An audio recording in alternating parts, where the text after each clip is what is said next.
नौ भुनक्तो सह वीर्यङ्करवावहै तेजस्विनावधीतमस्तु मा विद्विषावहै। ॐ शान्ति शान्ति शान्ति। श्रुतिस्मृतिपुराणानाम् आलयं करुणालयं नमामि भगवत्पादं शङ्करं लोकशङ्करं नमामि भगवत्पादशङ्करं लोकशङ्करं वन्दे तं सच्चिदानन्दं यतिवर्यं महामतिं वेदवेदान्तसारज्ञं सद्गुरुं प्रणतोऽस्म्यहम् सदाशिवसमारम्भाम् शङ्कराचार्यमध्यमाम् अस्मदाचार्यपर्यन्ताम् वन्दे गुरुपरम्पराम्। अग्रे उपस्थितेभ्यः भवद्भ्यः सर्वेभ्यो जिज्ञासुभ्यः हार्दान् प्रणामान् समर्पयामि। ब्रह्मसूत्र शांकर भाष्ये तृतीयाध्याये प्रथमे पादे चतुर्भिः सूत्रैरुपनिबद्धेऽस्मिन् द्वितीये कृतात्ययाधिकरणे तदुपनिबद्धं तस्मिन्नधिकरणे कृतात्ययाधिकरणे उपनिबद्धं प्रथमं सूत्रम् इदानीं द्विवारं पठित्वा सूत्रार्थं तद्भाष्यभागं च यथाचार्यानुग्रहं विचारयामः। इदं सूत्रं पादादितः अष्टमं सूत्रं। पादादितः अष्टमं सूत्रं। सर्वाग्रे शंकर भगवत् पूज्यपादानां सुप्रभातश्लोकमेकं पठित्वा तेषां पादारविन्दयोः शिरसा प्रणिपत्य अनुग्रहं च प्राप्य प्रकृतम् अष्टमं सूत्रं तदवशिष्टभाष्यभागं च यथाचार्यानुग्रहं विचारयामः। इदानीं प्रथमं तावत् शङ्करभगवत्पादानां सुप्रभातश्लोकमेकं द्विवारं पठामः। ॐ धिक्कृत्य भेदमखिलं परमार्थदृष्ट्वा धिक्कृत्य भेदमखिलं परमार्थदृष्ट्या संसाध्य जीव परभेद निरासमेव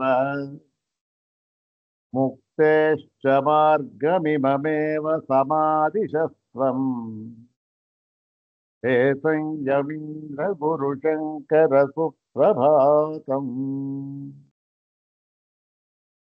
ॐ धिक्कृत्य भेदमखिलं परमार्थदृष्ट्या संसाध्य जीव परभेद निरासमेव मुक्तेश्च मार्गमिममेव समादिशस्त्वम् हे संयमीन्द्र गुरुशङ्कर सुप्रभातम्। अथ श्रीमच्छङ्कर भगवतः कृतौ शारीरकमीमांसा भाष्ये तृतीये साधनाध्याये प्रथमे पादे द्वितीयं चतुस्सूत्रात्मकं कृतात्ययाधिकरणम्।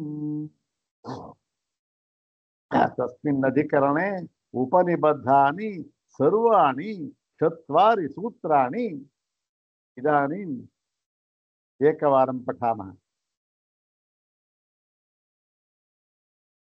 ॐ कृतात्ययेऽनुशयवान् दृष्टस्मृतिभ्यां यथेतमनेवञ्च ॐ चरणादिति चेन्नोपलक्षणार्थेति कार्ष्णाजिनिः ॐ आनर्थक्यमिति चेन्न तदपेक्षत्वात् ॐ सुकृतदुष्कृते एवेति तु बादरिः। एतानि ಸೂತ್ರಾಣಿ ತಸ್ಮಿನ್ ಕೃತಾತ್ಯಯಾಧಿಕರಣೆ ಉಪನಿಬದ್ಧಾನಿ ಚತ್ವಾರಿ ಸೂತ್ರ. ಇದಾनीं प्रकृतं तत्र प्रथमं सूत्रम्. ओम कृतात्ययेनुशयवान् दृष्टस्मृतिभ्यां यथेतमने वञ्च.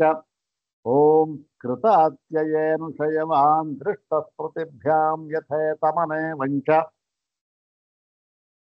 कृतात्यये कृतानां कर्मणाम् उपभोगः अत्यये समाप्ते सति अयं जीवः अनुशयवान् सन् अवरोहति.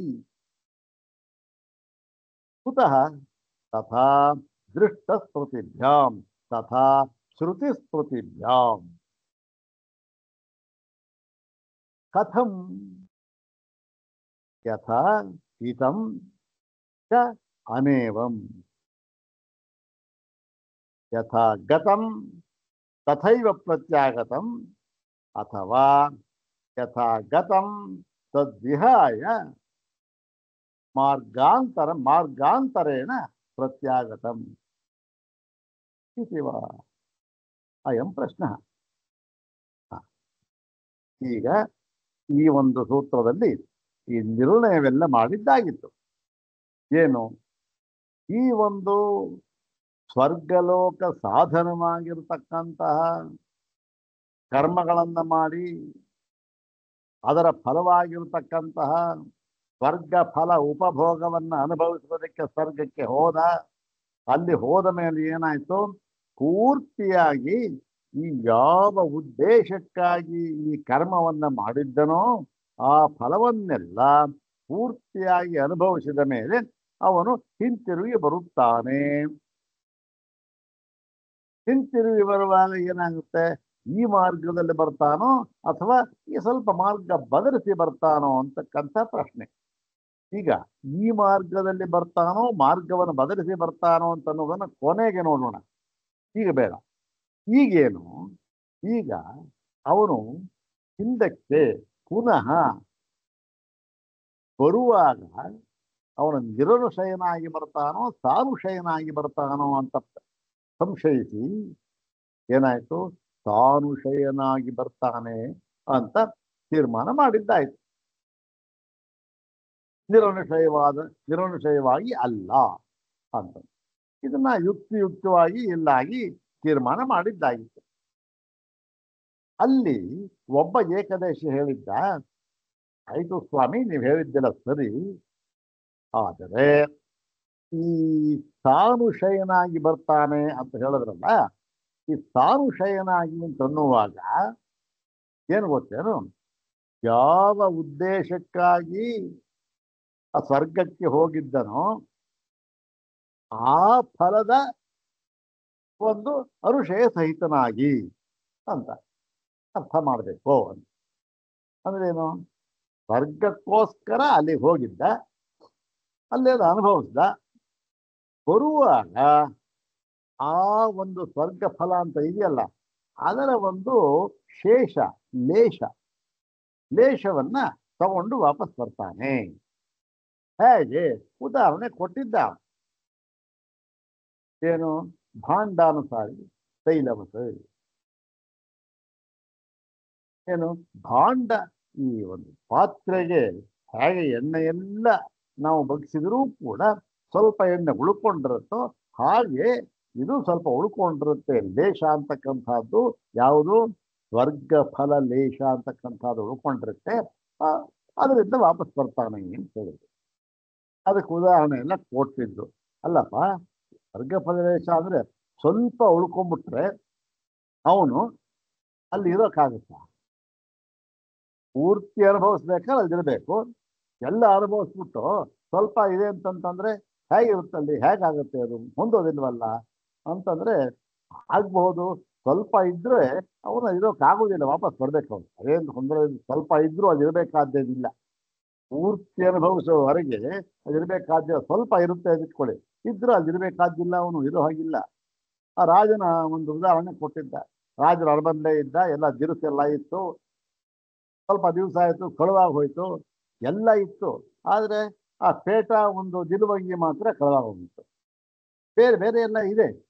ಬೇರೆ ಎಲ್ಲ ಇದ್ರೂ ಕೂಡ ಅದೊಂದು ಮಾತ್ರ ಇಲ್ಲ.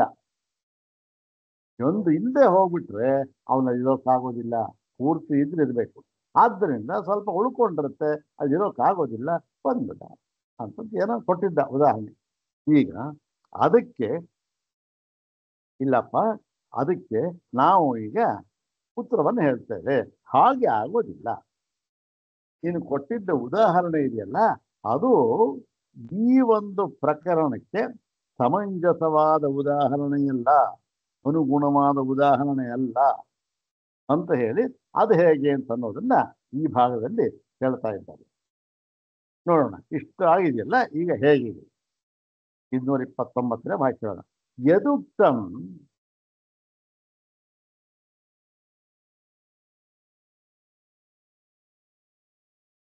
ಇಲ್ಲ, ಹಾ ಸ್ವಲ್ಪ ಮುಂದೆ ಕೊಟ್ಟದ್ದು 228ನೇ ಭಾಗ.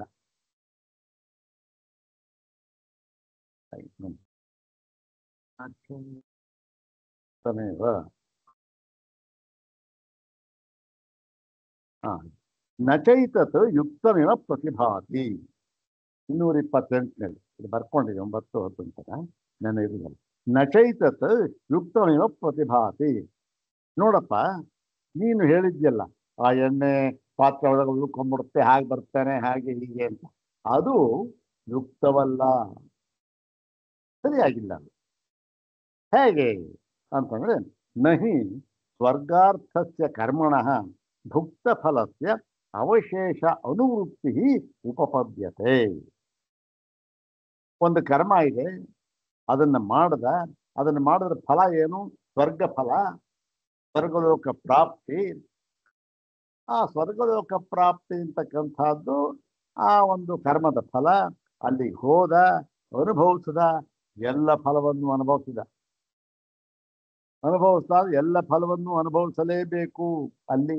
ಯಾಕೆ ಅಂತಂದ್ರೆ ನೋಡಿ, ಇಲ್ಲಿಂದ ಕರ್ಮ ಮಾಡಿ ಅಲ್ಲಿ ಹೋದ, ಹೌದ್ ತಾನೆ? ಅದು ಬೇರೆ ಲೋಕ, ಬೇರೆ ಶರೀರ, ಬೇರೆ ಇಂದ್ರಿಯ ಎಲ್ಲ ಅಲ್ಲಿಗೆ ಹೋದ. ಅಲ್ಲಿ ಒಂದು ಹೊಸ ಜನ್ಮ ಅವನಿಗೆ. ಅಲ್ಲಿ ಒಂದು ಹೊಸ ಜನ್ಮ ಆದಮೇಲೆ ಅಲ್ಲಿ ಏನೇನು ಅನುಭವಿಸ್ತಾ ಇರೋನಲ್ಲ, ಅದೆಲ್ಲವೂ ಕೂಡ ಅವನಿಗೆ ಅಲ್ಲಿಯ ಪ್ರಾರಬ್ಧ, ಆ ಜನ್ಮದ, ಆ ಶರೀರದ ಪ್ರಾರಬ್ಧ ಅದು. ಹೀಗೆ ಪ್ರಾರಬ್ಧ ಅಂತ ಆದ್ಮೇಲೆ ಅಲ್ಲಿ ಆಗಿರುತ್ತೆ, ಆರಬ್ಧ ಆಗಿರುತ್ತದು. ಚಂದ್ರಮಂಡಲಕ್ಕೆ ಹೋಗಿರ್ತಾನೆ, ಅನುಭವಿಸ್ತಾ ಇರ್ತಾನೆ. ಅಲ್ಲಿ ಈ ಕರ್ಮದ ಪೂರ್ತಿ ಫಲವನ್ನ ಅನುಭವಿಸಿದ ಮೇಲೆ ವಾಪಸ್ ಬರ್ತಾನೆ ಹೊರತು ಇನ್ನೂ ಒಂದು ಸ್ವಲ್ಪ ಉಳ್ಕೊಂಡಿರುತ್ತೆ ಅನ್ನೋದು ಸರಿ ಇಲ್ಲ. ಯಾಕೆ? ಪ್ರಾರಬ್ಧ ಫಲ ಸ್ವಲ್ಪ ಉಳ್ಕೊಂಡಿದೆ ಅಂದ್ರೆ ಏನಾಗುತ್ತೆ, ಅವನು ಅಲ್ಲಿಗೆ ಬರೋಕೆ ಆಗಲ್ಲ. ಇವಾಗ ನೋಡಿ, ಒಬ್ಬ ಮನುಷ್ಯ ಇದ್ದ, ಅಯ್ಯೋ ಇನ್ನು ಸ್ವಲ್ಪ ಪ್ರಾರಬ್ಧ ಇತ್ತು ಸ್ವಾಮಿ, ಆದ್ರೂ ಕೂಡ ಪ್ರಯಾಣ ಬೆಳೆಸ್ಬಿಟ್ಟ, ಹೋಗ್ಬಿಟ್ಟ ಅಂತಂದ್ರೆ ಅರ್ಥ ಏನು? ಇಲ್ಲ, ಪ್ರಾರಬ್ಧ ಇದೆ ಅಂದ್ರೆ ಬದುಕಿದ್ದಾನೆ ಅಂತ ಅರ್ಥ. ಪ್ರಾರಬ್ಧ ಇಲ್ಲ ಅಂದ್ರೆ ಹೋಗ್ಬಿಟ್ಟ ಅಂತ ಪ್ರಾರಬ್ಧ ಇಲ್ಲ ಅಂತ ಅರ್ಥ. ಪ್ರಾರಬ್ಧದಲ್ಲೂ ಕಳೀತು, ಹೋದ ಅಂತ ಅರ್ಥ. ಪ್ರಾರಬ್ಧ ಇದೆ, ಆದರೂ ಕೂಡ ಆ ಒಂದು ಇದ್ರಲ್ಲೇ ಇರ್ತಾರೆ ಅಂತಕ್ಕಂಥದ್ದು, ಹೋಗಿಬಿಟ್ಟ ಅಂತಕ್ಕಂಥದ್ದು ಸರಿ ಇಲ್ಲ, ಹೌದಾನೆ?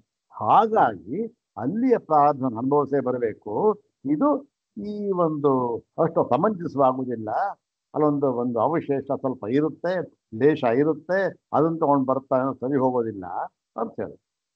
ಯಾತಕ್ಕೆ ಅಂದ್ರೆ ಮತ್ತೊಂದು ಕಾರಣ. ಒಂದು ಈ ಕಾರಣ, ಇನ್ನೊಂದು ಕಾರ್ಯ ವಿರೋಧಿತ್ವ. ಇದು ಕಾರ್ಯ ವಿರೋಧಿತ್ವ.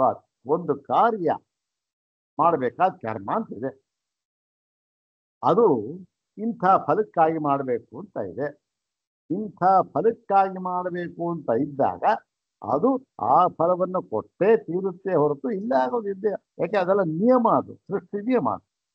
ಇಲ್ಲಿ ಥರ ಅಲ್ಲ, ಇಲ್ಲಿ ಬೇಕಾದ್ರೆ ಹೇಳ್ಬಿಡ್ಬೇಕಾದ್ರೆ ಹೋಗದೆ ಇರ್ಬೋದು, ಅದೇ ವಿಚಾರ. ಅಲ್ಲಿ ಹಾಗಿಲ್ಲ, ಹಾಗೆ ಆಗಬೇಕು. ಕಾರ್ಯ ಒಂದು ಕರ್ಮ ಮಾಡ್ದ ಅಂದ್ರೆ ಅದ್ರ ಫಲ ಅನುಭವಿಸ್ಲೇಬೇಕು. ಹಾಗಾಗಿ ಆ ಜ್ಯೋತಿಷ್ಠೋಮ ಮಾಡ್ದ ಅಂದ್ರೇನು? ಸ್ವರ್ಗ ಫಲ ಅನುಭವಿಸ್ಲೇಬೇಕು ಅವನು. ಎಲ್ಲಿವರೆಗೆ? ಪೂರ್ತಿಯಾಗಿ ಜ್ಯೋತಿಷ್ಠೋಮಕ್ಕೆ ಎಷ್ಟು ಫಲ ಇದೆಯೋ ಅಷ್ಟೂವನ್ನು ಪೂರ್ತಿಯಾಗಿ ಅನುಭವಿಸ್ಬೇಕು. ಅಂದ್ಬಿಟ್ಟು ಇಲ್ಲಿ ಒಂದು ಸಣ್ಣದೊಂದು ಪೂರ್ವಪಕ್ಷಿ ಅಲ್ಲ. ನತು ಏತದಪಿ ಉಕ್ತಂ, ನನು ನನು ಏತದಪಿ ಉಕ್ತಂ ನ ಸ್ವರ್ಗಫಲಸ್ಯ ಕರ್ಮಣೋ ನಿಖಿಲಸ್ಯ ಭುಕ್ತ ಫಲತ್ವಂ ಭವಿಷ್ಯತಿ ಇತಿ. ಸ್ವಾಮಿ ನಾವು ಕೇಳಿದ್ವಲ್ಲ ಏನು ಅಂತಂದ್ರೆ, ಈ ಸ್ವರ್ಗ ಫಲಕ್ಕೆ ಯೋಗ್ಯವಾಗಿರತಕ್ಕಂತಹ ಎಲ್ಲ ಕರ್ಮಗಳು ಕೂಡ ಅಲ್ಲಿ ಉಪಭುಕ್ತವಾಗಿರುವುದಿಲ್ಲ ಅಂತೇಳಿ ನಾವು ಕಾರಣ ಕೊಟ್ಟಿದ್ವಲ್ಲ ಸ್ವಾಮಿ. ಯಾವುದು ಸೇವಕ ಇದು ಉದಾಹರಣೆ ಮತ್ತೆ ಎಣ್ಣೆ ಉದಾಹರಣೆ ಕೊಟ್ಟಿದ್ವಲ್ಲ, ನಮಗ್ ಕಾಣ್ತಾ ಇದೆಯಲ್ಲ, ಇವೆಲ್ಲ ನಮ್ಮ ಅನುಭವಕ್ಕೆ ಬರ್ತಾ ಇದೆಯಲ್ಲ. ಅದಕ್ಕೆ ಹೇಳ್ತಾರೆ ನೋಡಿ, ಹೋಗಮ್ಮ ತದೇ ತತ್ ಅಪೇಕ್ಷದಂ. ನೋಡಪ್ಪ, ನೀನ್ ಈ ತರ ಹೇಳಿದ್ಯಲ್ಲ, ಅದು ಅಪೇಕ್ಷಲ. ಅಪೇಕ್ಷಲ ಅಂತಂದ್ರೆ ಏನು? ಅದು ಯುಕ್ತವಾದ ಮಾರ್ಗವಲ್ಲ, ಅಯುಕ್ತ, ಸರಿ ಇಲ್ಲ. ಅದು ಸರಿ ಇಲ್ಲ, ಅಪೇಕ್ಷಲ. ಅದು ಅಪೇಕ್ಷಲ ಆದ್ರೆ ಯುಕ್ತಿಯುಕ್ತವಾಗಿ ಸರಿಯಾಗಿರ್ತಕ್ಕಂಥದ್ದು. ಅಪೇಕ್ಷಲ ಅಪೇಕ್ಷ ಸರಿ ಇಲ್ಲ. ಅದು ಯಾಕೆ ಅಂತಂದ್ರೆ, ಸ್ವರ್ಗಾರ್ಥಂಕಿಲ ಕರ್ಮ ಸ್ವರ್ಗಸ್ಥಸ್ಯೈವ ಸ್ವರ್ಗ ಫಲಂ ನಿಖಿಲಂ ಜನಯತಿ.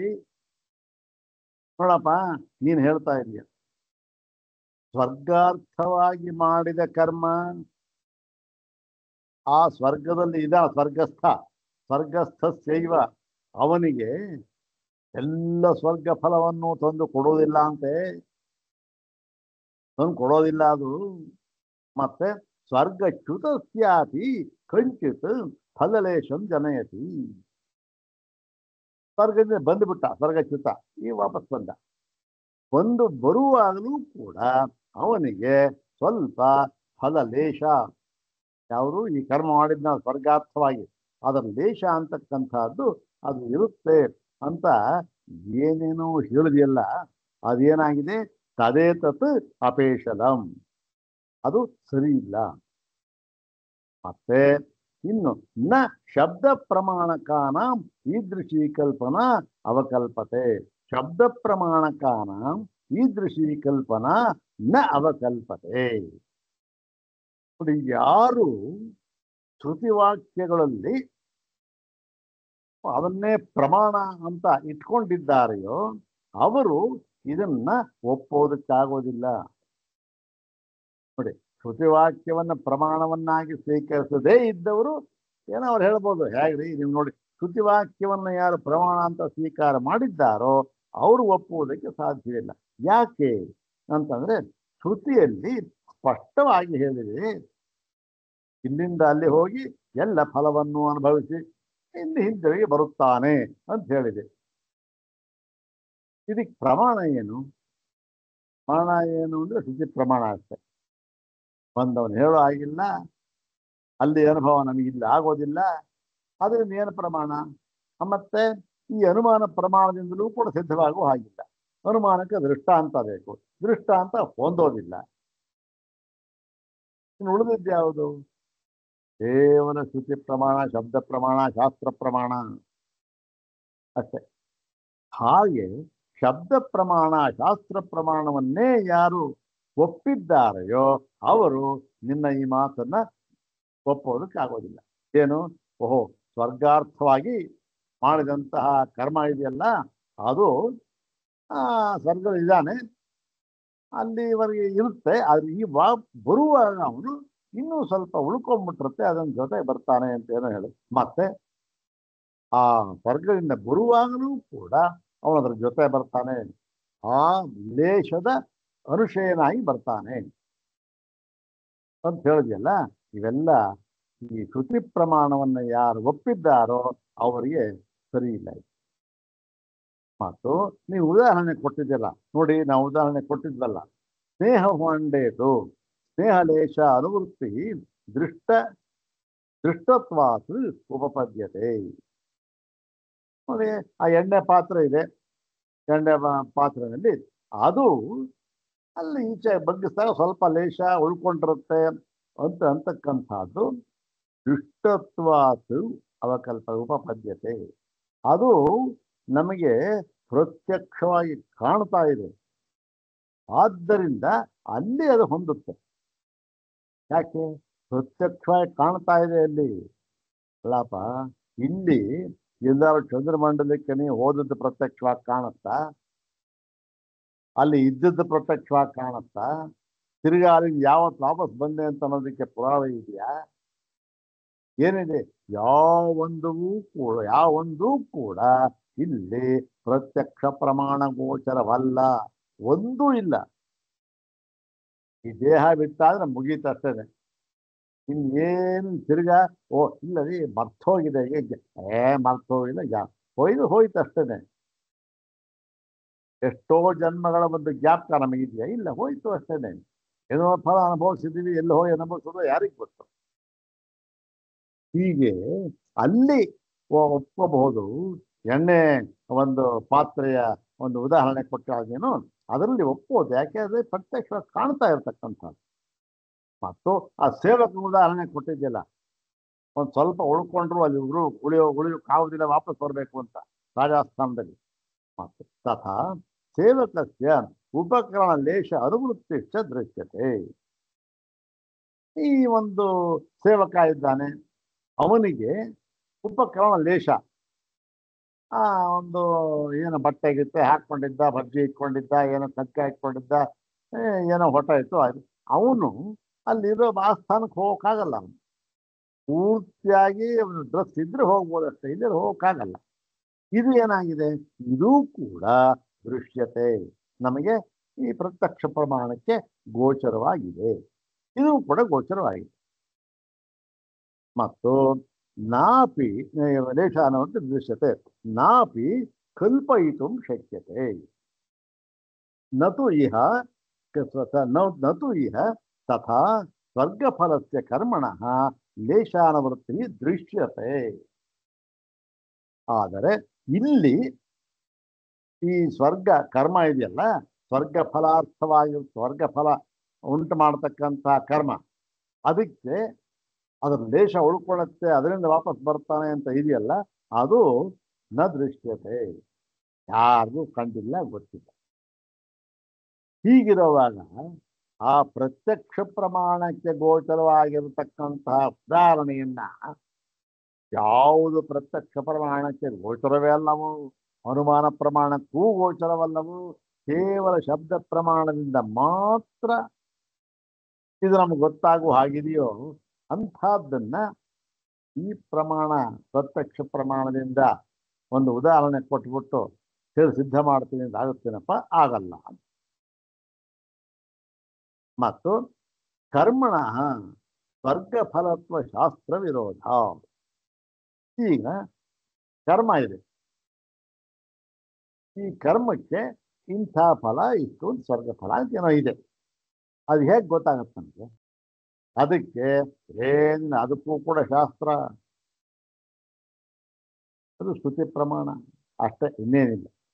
ಹೀಗೆ ಇರಬೇಕಾದ್ರೆ ಈ ಒಂದು ನಿಯಮ, ಶ್ರುತಿ ನಿಯಮ ಇದೆಯಲ್ಲ, ಈ ಕರ್ಮ ಮಾಡಿದ್ರೆ ಇಂತಹ ಫಲ ಸಿಕ್ಕತ್ತೆ ಅಂತ ಇದೆಯಲ್ಲ, ಅದು ಏನಾಗುತ್ತೆ? ಫಲವನ್ನು ಅನುಭವಿಸಿ ಸ್ವಲ್ಪ ವಾಪಸ್ ತಗೊಂಬಂದ್ಬಿಟ್ಟ, ಪೂರ್ತಿ ಫಲವನ್ನು ಅನುಭವಿಸುವುದಿಲ್ಲ, ವಾಪಸ್ ಬರ್ತಾನೆ ಅಂದರೆ ಆ ಶಾಸ್ತ್ರಕ್ಕೆ ವಿರೋಧವಾಯಿತು. ಶಾಸ್ತ್ರ ಏನು ಹೇಳುತ್ತೆ? ಪೂರ್ತಿ ಇಲ್ಲಿ ಮಾಡಿದ್ಮೇಲೆ ಪೂರ್ತಿಯಾಗಿ ಅನುಭವಿಸಿ ಬರ್ತಾನೆ. ಪೂರ್ತಿಯಾಗಿ ಅನುಭವಿಸೋದಕ್ಕೋಸ್ಕರನೇ ಈ ಕರ್ಮ ಮಾಡಿದ್ದಲ್ಲಿ ಅವರು, ಅದಕ್ಕೆ ಶಾಸ್ತ್ರ ಪ್ರಮಾಣ ಇದೆ. ಇಲ್ಲಿ ಈ ಕರ್ಮ ಮಾಡಿದರೆ ಅಲ್ಲಿ ಇದರ ಫಲವನ್ನ ಪೂರ್ಣವಾಗಿ ಅನುಭವಿಸುತ್ತಾನೆ, ಶಾಸ್ತ್ರ ಪ್ರಮಾಣ ಇದೆ. ಹೀಗೆ ಹೇಳ್ಬಿಟ್ಟು ವಾಪಸ್ ಬರ್ತಾನೆ, ತಿರುಗಿ ಸ್ವಲ್ಪ ವಾಪಸ್ ಅದರ ಒಂದು ಲೇಷ ಇಟ್ಕೊಂಡು ವಾಪಸ್ ಬರ್ತಾನೆ ಅಂದ್ಬಿಟ್ರೆ ಶಾಸ್ತ್ರ ವಿರೋಧನೂ ಆಗುತ್ತೆ. ಮತ್ತೆ ಅವಶ್ಯಂಚ ಏತದೇವಂ ವಿಜ್ಞೇಯಂ ನ ಸ್ವರ್ಗಫಲಸ್ಯ ಇಷ್ಟಾದೇಹೇ ಕರ್ಮಣಃ ಭಾಂಡಾನುಸಾರಿ ಸ್ನೇಹವತ್ ಏಕದೇಶೋ ಅನುವರ್ತಮಾನಃ ಅನುಶಯ ಇತಿ. ಆದ್ದರಿಂದ ಈ ಒಂದು ಅನುಶಯ ಅಂತಂದ್ರೆ ನೀನು ಹೇಳುವ ಹಾಗೆ, ಅನುಶಯ ಅಂದ್ರೆ ಆ ಒಂದು ಕರ್ಮ ಲೇಷವನ್ನು ಇಟ್ಕೊಂಡು ವಾಪಸ್ ಬರ್ತಾರೆ. ಅನುಶಯ ಕರ್ಮಲೇಷ, ಕರ್ಮ ಫಲದ ಲೇಷ ಅಲ್ವಾ? ಈ ಅನುಶಯ ಅಂತ ಕರ್ಮಲೇಷ ಅಂತಕ್ಕಂಥ ಯಾವುದು? ಈ ಒಂದು ಸ್ವರ್ಗ ಫಲಕ್ಕೋಸ್ಕರ ಮಾಡಿದ್ದಾನಲ್ಲ ಕರ್ಮ, ಆ ಕರ್ಮದ ಫಲವನ್ನ ಸ್ವಲ್ಪ ಉಳಿಸ್ಕೊಂಡು ಈ ಒಂದು ಈ ಎಣ್ಣೆಯ ಬಾಂಡೆ ಇರುವಂತೆ ಅಂಟ್ಕೊಂಡಿರ್ತಾರೆ ಅದರಂತೆ ವಾಪಸ್ ಬರ್ತಾನೆ. ಪೂರ್ತಿ ಅವನು ಕಳ್ಕೊಂಡು ಬರೋದಕ್ಕೆ ಆಗೋದಿಲ್ಲ, ಸ್ವಲ್ಪ ಇದ್ದೇ ಇರುತ್ತೆ. ಎಣ್ಣೆ ಮಾಡಿ ಎಷ್ಟೇ ಮಾಡಿದ್ರು ಇದ್ದೇ ಇರುತ್ತೆ, ಸ್ವಲ್ಪ ಹಾಗೆ ಬರ್ತಾನೆ ಅಂತ ಇದೆಯಲ್ಲ, ಅದು ಆ ಅದು ಸರಿ. ಏತದೇವಂ ವಿಜ್ಞೆ ನ ಸ್ವರ್ಗ ಫಲಕ್ಕೆ, ಅಂದ್ರೆ ಈ ಸ್ವರ್ಗ ಇಷ್ಟ ಇದೆಯಲ್ಲ ಇದು ಇದು ಸರಿ ಇಲ್ಲ ಅಂತಕ್ಕಂಥದ್ದು. ಉದಾಹರಣೆಯೂ ಸರಿ ಇಲ್ಲ, ನಿನ್ನ ಒಂದು ವಾದನೂ ಸರಿ ಇಲ್ಲ. ಯಾಕೆ? ಅದು ಪ್ರತ್ಯಕ್ಷ ಪ್ರಮಾಣ, ಇಲ್ಲಿ ಕೇವಲ ಶ್ರುತಿ ಪ್ರಮಾಣ ಅಷ್ಟೇ. ಮತ್ತೆ ಅನುಶಯ ಇದೆಯಾ, ಅದನ್ನ ಅನುಶಯ ಅಂತ ಹೇಳ್ತೀಯಲ್ಲ ನೀನು, ಅದು ಸರಿ ಹೋಗೋದಿಲ್ಲ, ಒಪ್ಪವಾಗಿಲ್ಲ. ಯಾವುದು? ಆ ಸ್ವರ್ಗ ಫಲಕ್ಕಾಗಿ ಕರ್ಮ ಮಾಡ್ದ ಆ ಸ್ವರ್ಗ ಫಲದ ಲೇಷ, ಅದನ್ನು ನೀನು ಅನುಶಯ ಅಂತ ಇದೆಯಲ್ಲ, ಸರಿ ಇಲ್ಲ. ಯದಿ ಹಿ ಏನ ಸುಕೃತೇನ ಕರ್ಮಣ ಇಷ್ಟಾದಿನ ಸ್ವರ್ಗ ಮನ್ಮಭೂವನ್ ತತ್ಯೇವ ಕಶ್ಚಿತ್ ಏಕದೇಶ ಅನುಶಯ ಕಲ್ಪ್ಯೇತ. ಈಗ ಇಷ್ಟೂ ಕೂಡ ಈ ಶ್ರುತಿಗೆ ಸರಿ ಹೋಗೋದಿಲ್ಲ, ಶ್ರುತಿ ವಾಕ್ಯಕ್ಕೆ ಸರಿ ಹೋಗೋದಿಲ್ಲ ಅಂತ ಹೇಳಿದಾಗಾಯ್ತು. ಈಗ ಹೇಳ್ತಾ ಇದ್ದಾರೆ ನೋಡಿ, ಇದು ನೋಡಪ್ಪ ಯುಕ್ತಿಗೂ ಹೊಂದೋದಿಲ್ಲ. ಏನೋ ಸ್ವಲ್ಪ ಈ ಸ್ವರ್ಗ ಫಲ ಇದೆ, ಆ ಸ್ವರ್ಗ ಫಲದಲ್ಲಿ ಸ್ವಲ್ಪ ಉಳಿಸ್ಕೊಂಡು ಅವನು ವಾಪಸ್ ಬರ್ತಾನೆ ಅನುಶಯನಾಗಿ. ಅದು ಅನುಶಯ ಅಂತಂದ್ರೆ ಅದು ಸಹಿತನಾಗಿ ಬರ್ತಾನೆ ಅಂತ ನಾವು ಒಪ್ಪಿದ್ದೇ ಆದರೆ ಏನಾಗ್ಬಿಡುತ್ತೆ ಅಂದ್ರೆ ಅದನ್ನ ತರ್ಕದಿಂದ ನಾವು ಸಿದ್ಧ ಮಾಡೋಕೆ ಆಗೋದೇ ಇಲ್ಲ. ಇಲ್ಲ ಅದನ್ನ ಹೇಳ್ತಾ ಇದ್ದಾರೆ. ಯದಿ ಹಿ ಏನ ಸುಕೃತೇನ ಕರ್ಮಣ ಇಷ್ಟಾದಿನ. ಇವಾಗ ಇಷ್ಟ ಪೂರ್ತ ದತ್ತ ಮಾಡ್ದ, ಅದು ಎಂತಹ ಕರ್ಮ? ಅದು ಪಾಪ ಕರ್ಮವೋ ಪುಣ್ಯಕರ್ಮವೋ? ಅದೇ ಪಾಪ ಕರ್ಮ ಅಲ್ಲ, ಪುಣ್ಯಕರ್ಮ. ಪುಣ್ಯಕರ್ಮ ಮಾಡಿದ್ದರಿಂದ ಸ್ವರ್ಗ ಸಿಕ್ಕಿತ್ತು, ಚಂದ್ರಮಠದ ಸಿಕ್ಕಿತ್ತು. ಹೀಗೆ ಅದು ಪುಣ್ಯಕರ್ಮ ಇದೆಯಲ್ಲ, ಪುಣ್ಯಕರ್ಮವಾಗಿರತಕ್ಕಂಥ ಇಷ್ಟಾದಿ ಕರ್ಮಗಳನ್ನ ಮಾಡಿ ಸ್ವರ್ಗವನ್ನ ಏರದ, ಅಲ್ಲಿ ಉಳ್ಕೊಂಡ, ಅನುಭವಿಸ್ದ. ಮತ್ತೆ ಅದರ ಲೇಷವನ್ನೇ ಸ್ವಲ್ಪ ಇಟ್ಕೊಂಡು ವಾಪಸ್ ಬಂದ. ಅಂದ್ರೆ ಯಾವುದರ ಲೇಷ? ನೀನ್ ಹೇಳೋ ಥರ ಪುಣ್ಯಕರ್ಮದ ಲೇಷ, ಹೌದ್ ತಾನೆ?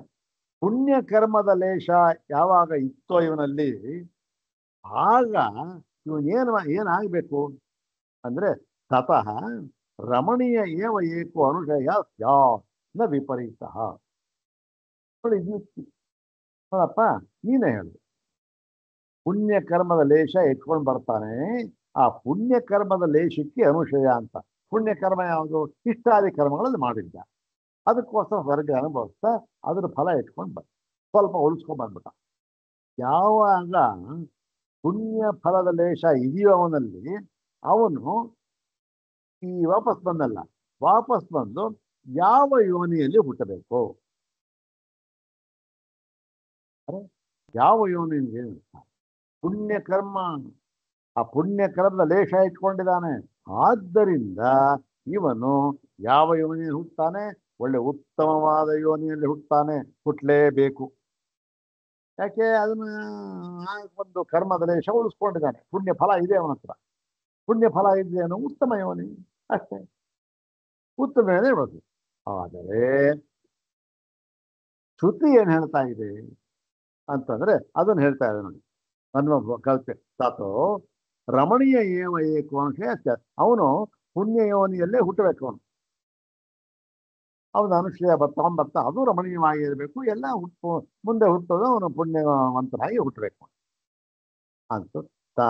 ತತ್ರ ಇಯಂ ಅನುಶಯ ವಿಭಾಗ ಶ್ರುತಿ ಉಪರುಧ್ಯೇತ. ಆಗ ಈ ಶ್ರುತಿ ವಾಕ್ಯಕ್ಕೆ ವಿರೋಧ ಬಂದ್ಬಿಡುತ್ತೆ.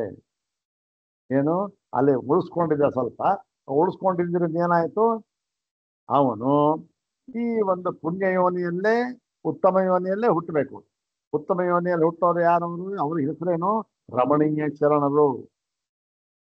ಮತ್ತೆ ಈ ಅಥವಾ ನೀಚ ಯೋನಿಯಲ್ಲಿ ಹುಟ್ಟತಕ್ಕಂಥವ್ರು ಯಾರವರು? ಕಪೂಯ ಚರಣರು.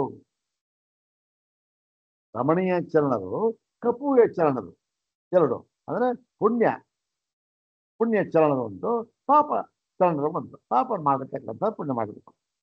ಮತ್ತು ಹೀಗೆಲ್ಲ ಇಲ್ಲಿ ಶ್ರುತಿಯಲ್ಲಿ ಏನ್ ಹೇಳಿದ್ದೆ? ಎರಡನ್ನು ವಿಂಗಡಿಸಿ ಹೇಳಿದ್ದಾರೆ. ಏನಂತ ನೋಡಿ, ಈ ರಮಣೀಯ ಚರಣ ಅಂದ್ರೇನು? ಈ ಪುಣ್ಯ ಕೆಲಸವನ್ನು ಮಾಡಿದವರು ಪುಣ್ಯವನಿಯಲ್ಲಿ ಹುಟ್ಟುತ್ತಾರೆ, ಪಾಪದ ಹುಟ್ಟುತ್ತಾರೆ ಅಂತ ಇದೆ. ಈ ನೀನ್ ಹೇಳೋ ಥರ ಆಗ್ಬಿಟ್ರೆ ಅವನೇನ್ ಮಾಡ್ತಾನೆ? ಅವನ ಪುಣ್ಯವನಿಯಲ್ಲೇ ಹುಟ್ಟಬೇಕು, ಪಾಪದಲ್ಲಿ ಹುಟ್ಟಬಾರದು. ಏನ್ ಗ್ಯಾರಂಟಿ? ಇದಕ್ಕೂ ಕೂಡ ಯಾವ ಪ್ರಮಾಣವೂ ಇಲ್ಲ. ಆದರೆ ಯುಕ್ತಿಗೆ ಇದು ಒಪ್ತಕ್ಕಂತಾಗಿದೆ. ಪಾಪ ಮಾಡಿದವನು ನೀಚನಾಗಿ ಹುಟ್ಟುತ್ತಾನೆ, ಪುಣ್ಯ ಮಾಡಿದವನು ಉತ್ತಮನಾಗಿ ಹುಟ್ಟುತ್ತಾನೆ. ಇದು ಯುಕ್ತಿಯುಕ್ತವಾಗಿದೆ. ಅದು ಬಿಟ್ಬಿಟ್ಟು ನೀ ಹೇಳ್ತಾ ಇದ್ರೆ ಅವನು ಪುಣ್ಯವನಿಲ್ಲೇ ಹುಟ್ಟಬೇಕಷ್ಟು, ಪಾಪ ಹುಟ್ಟಬಾರ. ಯಾಕೆ? ಅವನಿಗೆ ದೇಶ ಇರುತ್ತಲ್ಲ. ಆಗ ಏನಾಗುತ್ತೆ? ತತ್ರ ಇಯಂ ಅನುಶಯ ವಿಭಾಗ ಶ್ರುತಿ ಉಪರುಧ್ಯೇತ. ಆಗ ಅನುಶಯ ವಿಭಾಗ ಮಾಡಿದ್ದಾರಲ್ಲ. ಏನಂತ ವಿಭಾಗ ಮಾಡಿದ್ದಾರೆ? ತದ್ಯ ಇಹ ತತ್ ಯೇ ಇಹ ರಮಣೀಯ ಚರಣ ಅಂತ ಮಾಡಿ ಅವರೇನೋ ಪುಣ್ಯ ಯೋನಿಯಲ್ಲಿ ಹುಟ್ಟುತ್ತಾರೆ. ಮತ್ತು ಅಥ ಯೇ ಕಪೂಯ ಚರಣ, ರಮಣೀಯ ಚರಣರು ಕಪೂಯ ಚರಣರು ಅಂತ ವಿಭಾಗ ಮಾಡಿದ್ದಾರಲ್ಲ, ಅದು ಹೊಂದೋದಿಲ್ಲ. ಯಾಕೆ? ಕಪೂಯ ಚರಣರು ಇಲ್ಲವೇ ಇಲ್ಲ.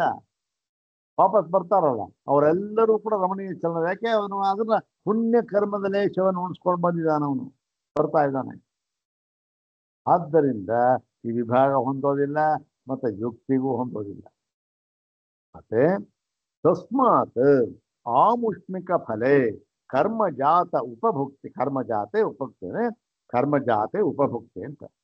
ಜಾತ ಉಪಭುಕ್ತೆ ಅವಶಿಷ್ಟಂ ಐಹಿಕ ಫಲಂ ಕರ್ಮಾಂತರ ಜಾತಂ ಅನುಶಯ ತದ್ವಂತೋ ಅವರೋಹಂತೀತಿ. ಆದ್ದರಿಂದ ಅನುಶಯ ಅನ್ನೋದಕ್ಕೆ ಏನರ್ಥ ಮಾಡಬೇಕು? ಈ ಒಂದು ಪುಣ್ಯ ಕರ್ಮದ ಯಾವ ಇಷ್ಟಾದಿ ಕರ್ಮ ಮಾಡಿ ಹೇಳಿದ್ನಲ್ಲ, ಪುಣ್ಯ ಕರ್ಮ ಫಲದ ಲೇಷ ಅಂತ ಅರ್ಥ ಮಾಡಬಾರದು. ಪುಣ್ಯ ಕರ್ಮ ಫಲದ ಲೇಷ ಅಂತ ಮಾಡಿದ್ರೆ ಅವನು ರಮಣೀಯ ಚಲನಾಗಿಯೇ ಹುಟ್ಟಬೇಕು ಅವನು. ಆಗ ಅರ್ಥ ಮಾಡಬಾರದು. ಮತ್ತೆ ಹೇಗಾಗಿ ನೋಡ್ಬೇಕು ಅಂತಂದ್ರೆ, ಈ ಪುಣ್ಯ ಕರ್ಮದ ಫಲವನ್ನೆಲ್ಲ ಅನುಭವಿಸ್ತಾನೆ ಪೂರ್ತಿಯಾಗಿ ಮಾಡಿಬಿಟ್ಟು ಅದು ಪುನಃ ಬರೋದಕ್ಕೆ ಏನು ಇದು ಹುಟ್ಟಬೇಕಲ್ಲ. ಏನು ಕರ್ಮ? ಯಾವ ಕರ್ಮ ಅಂದ್ರೆ ಅದಕ್ಕೆ ಐಹಿಕ ಫಲಂ ಕರ್ಮಾಂತರ ಜಾತಂ.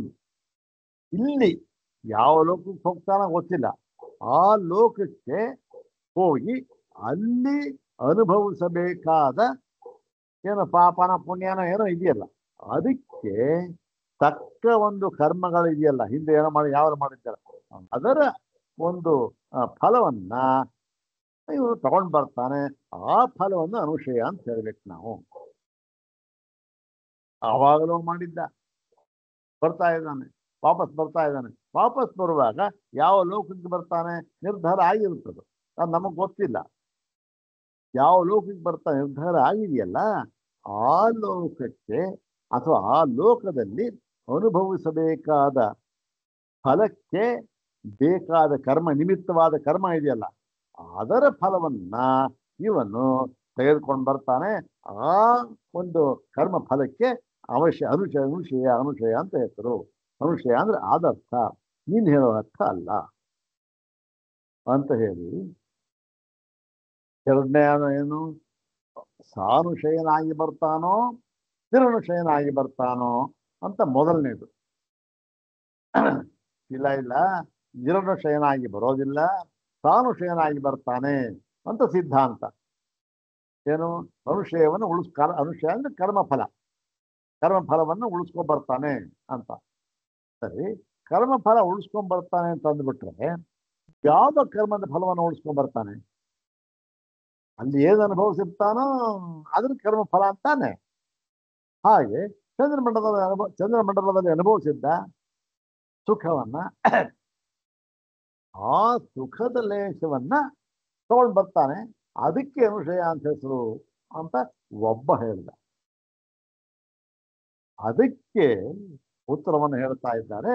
ಹೀಗೆಲ್ಲ ಅನುಶಯ ಅಂತಂದ್ರೆ ಹೀಗೆ ಅರ್ಥ ಮಾಡಬೇಕು. ಹಿರಣಶಯವಾದ ಹೋಯ್ತು, ಅದನ್ನು ತೀರ್ಮಾನ ಮಾಡಿದ್ದಾಯ್ತು, ಸರಿ ಇಲ್ಲ ಅಂತ.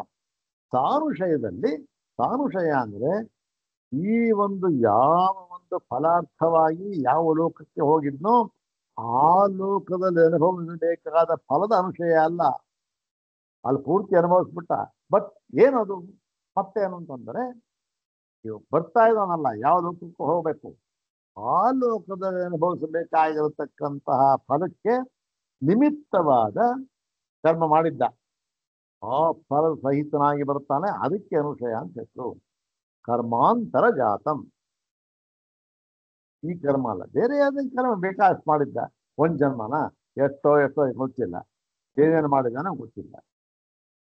ಆದ್ರೆ ಆ ಲೋಕಕ್ಕೆ ಬರ್ತಾ ಇದ್ದಾನಲ್ಲ, ಯಾವ ಲೋಕಕ್ಕೆ ಬರ್ತಾನೋ ಆ ಲೋಕದಲ್ಲಿ ಅನುಭವಿಸಬೇಕಾದ ಕರ್ಮಕ್ಕೆ ತಕ್ಕಂತೆ ಇರ್ತಕ್ಕಂಥ ಬೇಕಾದ ಫಲವನ್ನ ತೆಗೆದುಕೊಂಡು ಬರ್ತಾ ಇದ್ದಾನೆ, ಅದಕ್ಕೆ ಅನುಶಯ ಅಂತ ಹೆಸರು ಅಷ್ಟೇ ಹೊರತು ಇದಕ್ಕಲ್ಲ ಅಂತ ಹೇಳಿ ಆ ಅನುಶಯವಾದ ಈಗ ಮುಂದೆ ಹೇಳ್ತಾ ಇದ್ದಾರೆ. ಇದಕ್ಕೆ ಈ ನಿರನುಶಯವಾದಕ್ಕೆ ಕೆಲವು ಯುಕ್ತಿಗಳನ್ನ ಅವನು ಹೇಳಿದ್ದ. ಸ್ವಾಮಿ, ಅವನು ನಿರ್ವಣಶಯನಾಗಿ ಬರ್ತಾನೆ ಅಂದ್ರೇನು, ಮುಖ್ಯವಾಗಿ ಈ ಶಾಸ್ತ್ರ ಪ್ರಮಾಣವನ್ನು ಹೇಳಿದ್ದ. ನೋಡಿ, ಶಾಸ್ತ್ರಕ್ಕೆ ದೋಷ ಬಂದ್ಬಿಡುತ್ತೆ ಅಂದಿದ್ದ. ಮತ್ತೆ ಈ ಒಂದು ಯುಕ್ತಿಗೂ ಕೂಡ ಸ್ವಲ್ಪ ಹೊಂದೋದಿಲ್ಲ ಅಂತ ಹೇಳಿದ್ದ. ಯಾಕೆ ಅಂತಂದ್ರೆ ಯತ್ಕಿಂಚಿತ್ ಕರ್ಮ ಅಂತ ಹೇಳಿದ್ದಾರೆ. ಈ ಒಂದು ಫಲಾರ್ಥಿಯಾಗಿ ಅಲ್ಲಿ ಹೋದ, ಫಲಾರ್ಥಿಯಾಗಿ ಹೋಗಿ ನೀವು ಹೇಳಿದ ಹಾಗೆ ಆ ಒಂದು ಫಲಕ್ಕೆ ಬೇಕಾದಂತಹ ಕರ್ಮ ಮಾಡಿದ್ನಲ್ಲ, ಜ್ಯೋತಿಷ್ಠವಾನ ಈ ಇಷ್ಟಾದಿ ಕರ್ಮಗಳನ್ನು ಮಾಡಿದ್ನಲ್ಲ, ಅದು ಮಾತ್ರ ಅಲ್ಲ, ಯತ್ಕಿಂಚ ಅಂದ್ರೆ ಅವನು ಇದುವರ ತನಕ ಈ ಜನ್ಮದ ಏನೇನು ಮಾಡಿದ್ದನೋ ಎಲ್ಲವನ್ನೂ ಅಂತ ನಾವು ತೀರ್ಮಾನ ಮಾಡಬೇಕು. ಯಾಕೆ ಅಂದ್ರೆ ಶ್ರುತಿ ಹಾಗೆ ಹೇಳಿದ್ರೆ ಯತ್ಕಿಂಚ ಅಂತ ಹೇಳ್ತಾ ಇದೆ. ಅಲ್ಲಿ ಏನಾಯ್ತು, ಯತ್ಕಿಂಚ ಅಂತ ಹೇಳಿದ್ರೆ ಎಲ್ಲವನ್ನೂ ಅನುಭವಿಸಿ ಆದ್ಮೇಲೆ ಅವನೇನ್ ಮಾಡ್ತಾನೆ, ನಿರನುಶಯನಾಗಿ ಬರ್ತಾನೆ. ಇನ್ನೇನು ಅಲ್ಲಿ ಸಿಲುಕೊಳಿಸ್ಕೊಂಡಿರೋಲ್ಲ.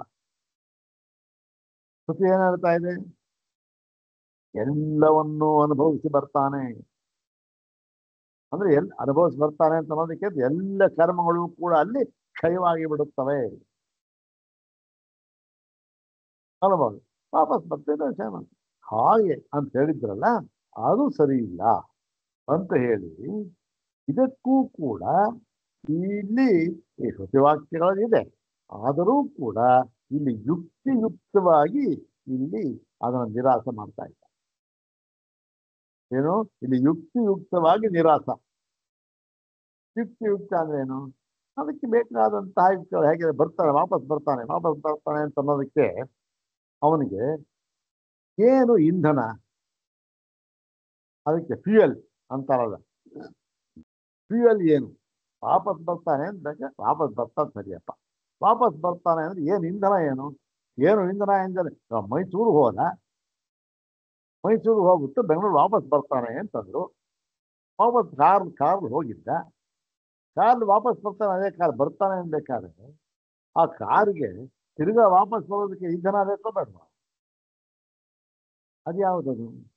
ಎಲ್ಲ ಅನುಭವಿಸ್ಬಿಟ್ಟ ಅಂತ ಹೇಳ್ತಾ ಇದೀಯ ನೀನು, ಯಾವುದು ಹೇಗೆ ಬರ್ತಾನೆ ಅಂತ ಪ್ರಶ್ನೆ. ಇದಕ್ಕೆಲ್ಲ ನೋಡಿ, ಇದು ತರ್ಕಬದ್ಧವಾಗಿ ಇಲ್ಲಿ ಮುಂದೆ ಉತ್ತರ ಕೊಡ್ತಾ ಇದ್ದಾರೆ.